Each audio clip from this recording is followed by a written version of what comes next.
Assalamualaikum warahmatullahi wabarakatuh. Innal hamdalillah wa nasta'inu wa nastaghfiru wa na'udzu billahi min syururi anfusina wa may yahdihillahu fala hadiyalah wa may yahdihillahu fala fadilalah. Asyhadu an la ilaha illallah wa asyhadu anna Muhammadan abduhu wa rasuluh la nabiyya ba'da. Allahumma shalli ala sayidina Muhammad wa ala alihi wa sahbihi ajmain, amma ba'du.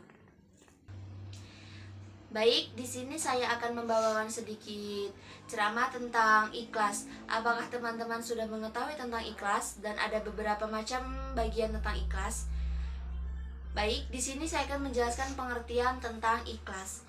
Ikhlas itu adalah menjalankan sesuatu pekerjaan ataupun kegiatan dengan niat dalam hati itu karena Allah Subhanahu wa taala, bukan karena pujian ataupun apa.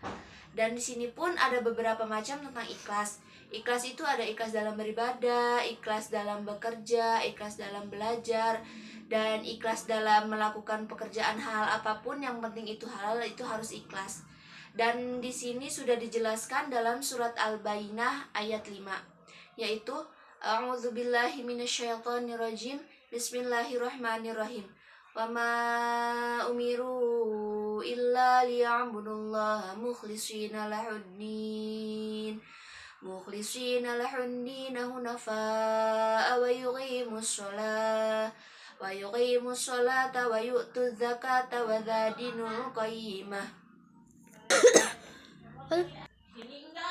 yang artinya padahal mereka hanya menyuruh itu tentang beribadah dan zakat, dan hanya untuk mengimankan iman mereka yang kuat dan kokoh.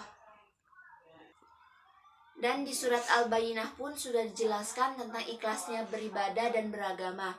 Apabila beribadah tidak niat dalam hati, maka kehidupan itu akan menjadi runyam dan tidak tentram, serta tidak merasa kenyamanan dalam hati, pikiran ataupun kondisi kita sendiri. Dan di dalam beramal, kita harus beramal itu harus niat dalam hati itu karena Allah, bukan karena hanya ingin mendapatkan pujian, terus hanya mendapatkan intinya pujian-pujian dari orang-orang tentang ya Allah si anu baik ya. Dan di sini pun saya akan menjelaskan masih tentang ikhlas ya. Nah, di sini tuh seringkali simpang siur berbicara tentang ikhlas. Di kehidupan itu sering sekali berbicara dengan aku ikhlas kok, ya udah ikhlasin aja, gitu biasanya kan. Nah, apakah di sini kalian sudah memahami tentang ikhlas? Apakah benar-benar itu ikhlas? Dan di sini kita tidak dapat memungkirinya. Dan ikhlas itu apa? Karena Imam Al-Ghazali pernah berkata, hakikat ikhlas itu tidak dipungkiri dari hati, tapi dari karena tingkatan ikhlas itu sudah menjadi tingkatan tertinggi.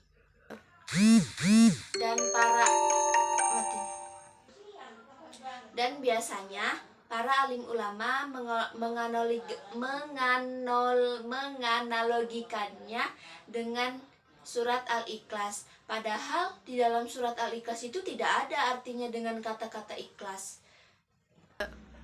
Umat Islam selalu diperintahkan untuk ikhlas dalam ketetapannya dan untuk menjalankan kehidupannya masing-masing.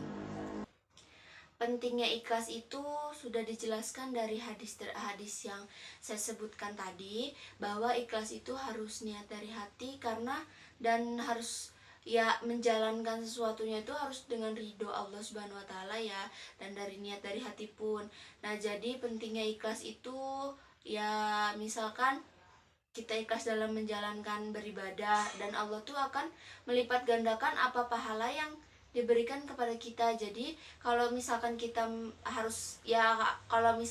ikhlas, ya berarti kita tuh ikhlas karena Allah Subhanahu wa taala, tidak ikhlas dengan maksud dan tujuan untuk dipuji sama mereka gitu. Lalu bagaimana cara menumbuhkan ikhlas itu? Ada beberapa cara untuk menumbuhkan ikhlas. Antara lainnya yaitu 1, dengan cara selalu menunggu Allah Subhanahu wa taala dan berpikir positif tentang Allah Subhanahu wa taala. Yang kedua, itu ada tentang selalu ikhlas dalam segala hal dan selalu ingat dengan keikhlasan-keikhlasan yang sudah terjadi. Yang selanjutnya, memperkuat kepercayaan bahwa ikhlas itu harus dari hati dan menjauh dan bertemannya harus dengan orang-orang ikhlas. Dan ikhlas pun itu menjadi salah satu syarat jika di akhirat nanti kita ini banyak amal perbuatan, dan salah satunya dengan ikhlas, ya kita kita harus ikhlas dalam segala hal. Lalu ikhlas di sini itu harus sesuai dengan ketaatan Allah Subhanahu wa taala.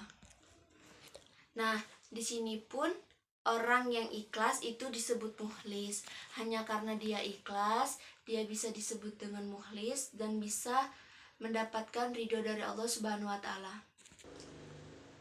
Salah satu penyebab dari ikhlas itu adalah berat, karena ikhlas itu juga bisa menjerumuskan kita ke perilaku yang tercela, yang tidak diinginkan oleh Allah Subhanahu wa taala, dan ya mungkin dalam beberapa hal atau konflik orang bisa jadi itu tidak ikhlas dari hati, tidak ikhlas dalam apapun yang dia beri, dan tidak ikhlas dalam apapun yang sudah dia ibadahkan. Dan dari surat Al-Bayyinah yang saya jelaskan tadi, itu ada beberapa manfaatnya pun. Yang pertama, itu kita hanya boleh menyembah kepada Allah Subhanahu wa taala. Kemudian yang kedua itu ada ikhlas, yang pengertian dari surat Al-Bayyinah ayat 5 tadi. Ikhlas itu bisa, ikhlas dalam beribadah itu harus suci dari segala hal, contohnya seperti riya, sum'ah. Dan yang ketiga itu ada ikhlas dalam beribadah dan ikhlas dalam zakat. Maksudnya di sini ikhlas dalam zakat itu kita harus ikhlas untuk membersihkan diri kita sendiri. Contohnya di sini kan 1 tahun itu kita bisa mengeluarkan 2 kali zakat. Dan yang wajib itu di zakat fitrah. Zakat fitrah itu hanya ada di 1 tahun sekali, dan itu pun di bulan Ramadan untuk menjelang Idul Fitri. Itu harus wajib karena untuk membersihkan jiwa kita sendiri, dan ya mungkin kita banyak dosa, jadi kita harus ikhlas untuk membersihkan jiwa kita. Nah, terus yang kedua itu ada zakat mal. Zakat mal itu biasanya untuk membersihkan sebagian dari harta-harta kita yang mungkin ya entah itu dapat dari mana, tapi kita ingin ingin berzakat mal kepada orang-orang yang tidak mampu, contohnya seperti yatim piatu dan lain-lainnya. Ikhlas dalam berbuat baik itu ada, misalkan kita sudah ikhlas, sudah berbuat baik kepada orang-orang terdekat, orang-orang yang sayang kepada kita, dan orang-orang yang walaupun kita cukup kenal sama dia, tapi kita sudah membantunya, dan itu pun kita harus ikhlas. Dan biasanya ikhlas baik kepada seseorang itu tidak perlu ditunjukkan. Jadi hanya diri kita sendiri yang mengetahui bahwa kita sudah ikhlas kepada orang itu, dan kita itu tidak mengomong-omongkan, mengiming-imingkan kepada orang lain, dan ya seolah-olah kita tuh berbuat ikhlas hanya untuk ditunjukkan kepada Allah Subhanahu wa taala dan hanya untuk mendapatkan ridho dari Allah Subhanahu wa taala.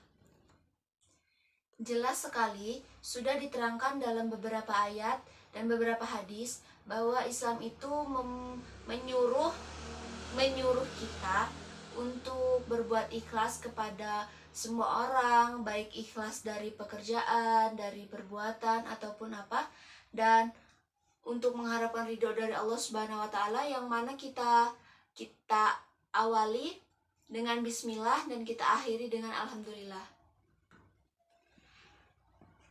Sekian ceramah dari saya. Mohon maaf bila ada tutur kata yang tidak sopan, itu datangnya dari saya, dan mohon maaf jika ada kesalahan. yang tidak sengaja saya perbuat.